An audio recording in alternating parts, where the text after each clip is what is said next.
to thoracic trauma lecture number 2. So in this lecture, we're going to discuss the open pneumothorax, the tension pneumothorax, the hemothorax, and the massive hemothorax. Okay, so an open pneumothorax, what is it? What does it want from us? All right, so if you remember in the previous lecture, we discussed the mechanics of breathing, and we discussed the potential pleural space, or the pleural space between the chest wall and the lung that helps to keep the lung inflated. Okay, so those are two concepts that you need to be familiar with when thinking about the open pneumothorax. And really what happens is we get a penetrating injury to the chest, and this will then cause an opening in the chest wall. So when we breathe in, instead of air going in through our mouths and into our lungs and helping our lungs inflate, air is now also going into the hole in the side of our chest because we've got an area of low pressure there. We have a hole in the side of our chest, we create an area of low pressure, air is going to move from an area of high pressure to an area of low pressure. And this creates what's known as a sucking chest wound. And it's quite obvious, you'll hear the sucking. Every time the patient breathes in and breathes out, there'll be a sucking sound coming from the chest wound. Right.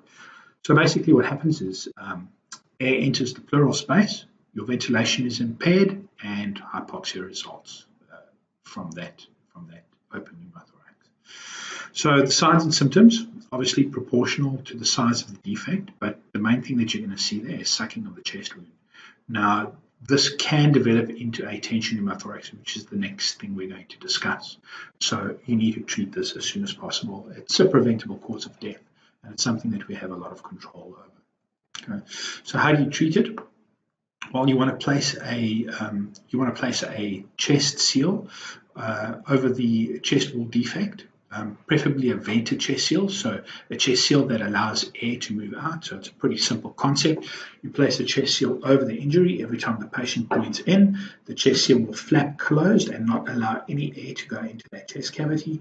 And when the patient breathes out, the seal will flap open, allowing air to escape out of the chest cavity and past that chest seal. I highly recommend using commercially available chest seals for this.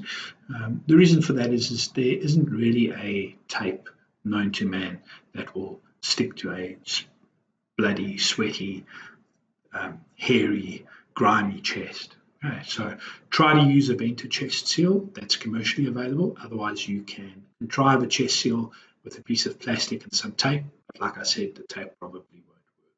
Right. You need to load these patients and get them to hospital as quickly as possible. They need a formal chest drain inserted to manage the chest wound. Move on. Next, we're going to look at the tension pneumothorax. Okay, and the tension pneumothorax is a circulatory emergency, and it will occur when a one-way valve is created from either blunt or penetrating trauma, and air can enter into the chest cavity and into that pleural space, but it can't escape. So that pleural space starts to fill up with air, and as that pleural space starts to fill up air and the air becomes, more and more air enters that pleural space, it will cause an increase in interthoracic pressure, which will then collapse the affected lung and will exert pressure on the mediastinum. So the mediastinum is this piece in the center of the chest, and it will force that sort of mediastinum to move over away from the area that's being affected by that tension pneumothorax.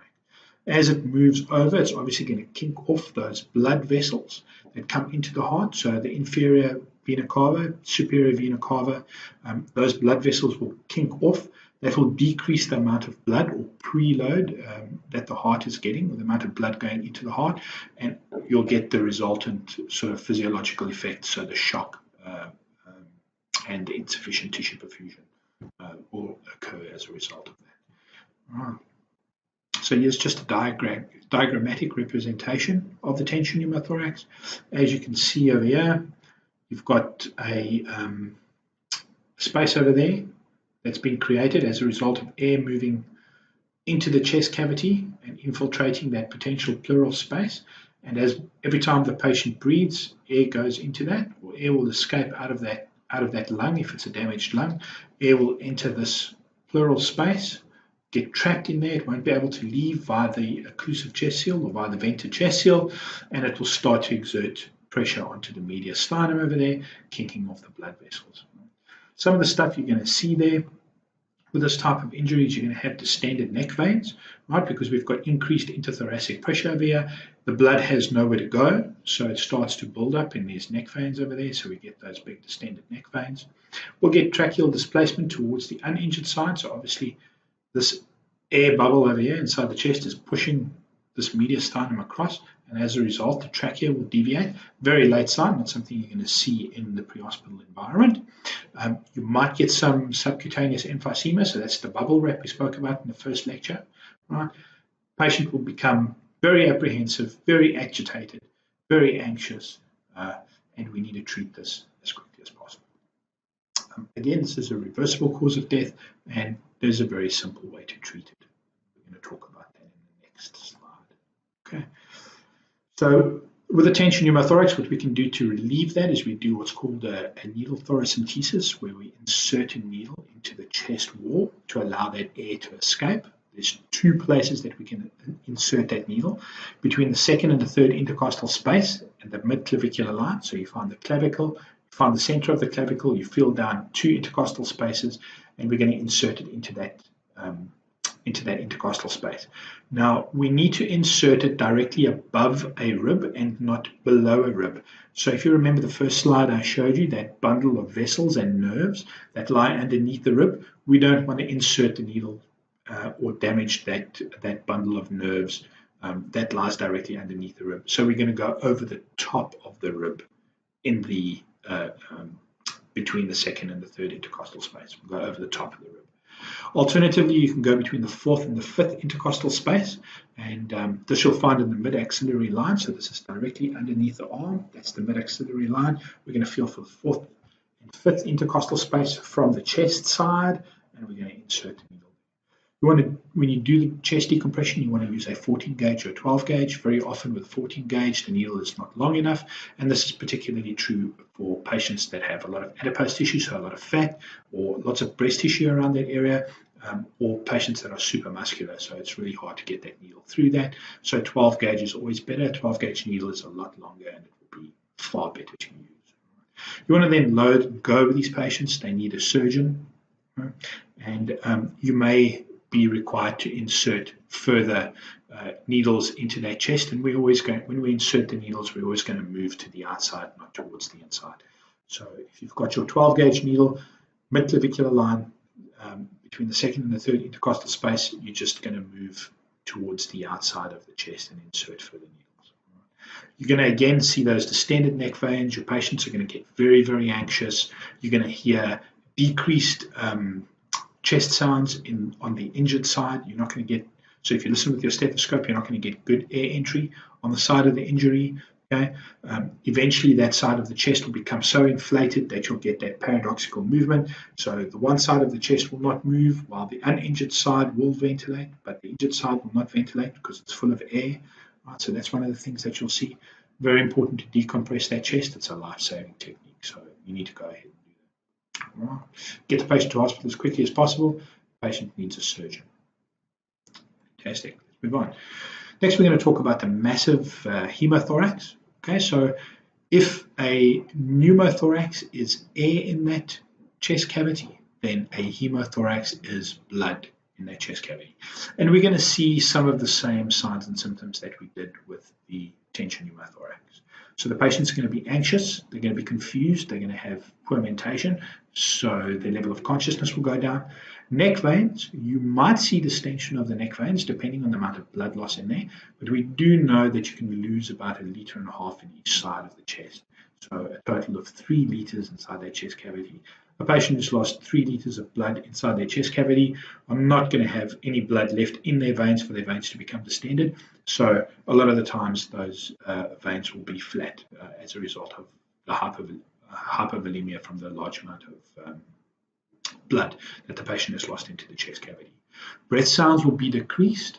Okay, so you're not going to hear pretty much the same as with the pneumothorax. you're going to have a decrease in breath sounds.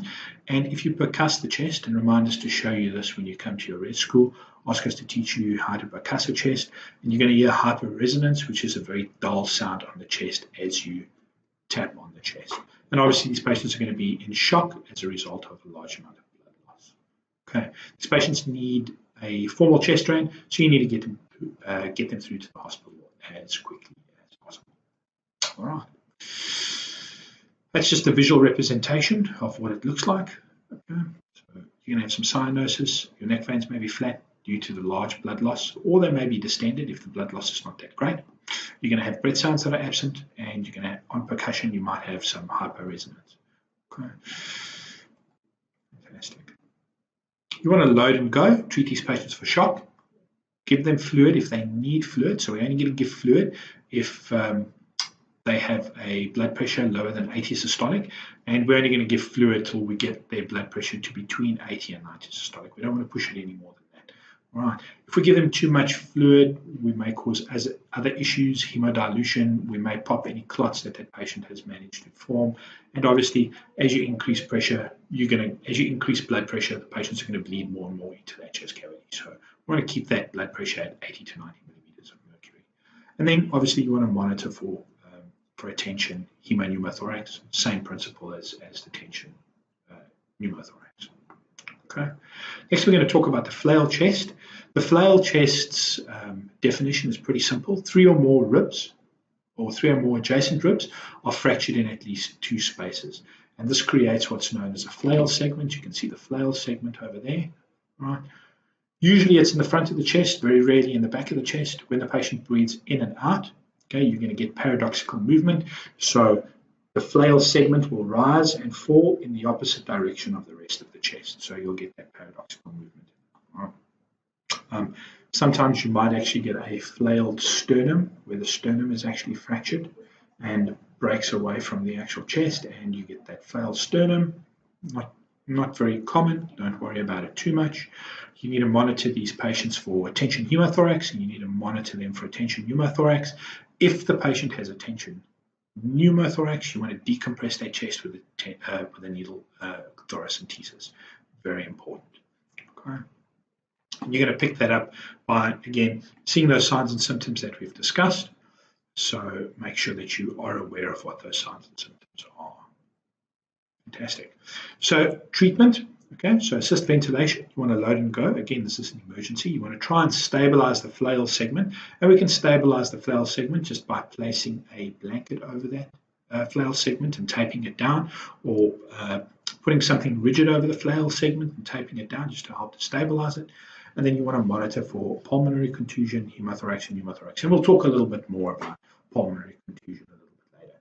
These patients are best treated with intubation and positive pressure ventilation. And this is a CCP skill, so you'd need to call for CCP assistance when considering intubation for these patients. Right. The other thing you need to consider is that often a flail segment or a flail chest segment or a flail chest is associated with a pulmonary contusion, and a pulmonary contusion is just really a bruised lung. It's something that we'll discuss a little bit later. Right, so that's it.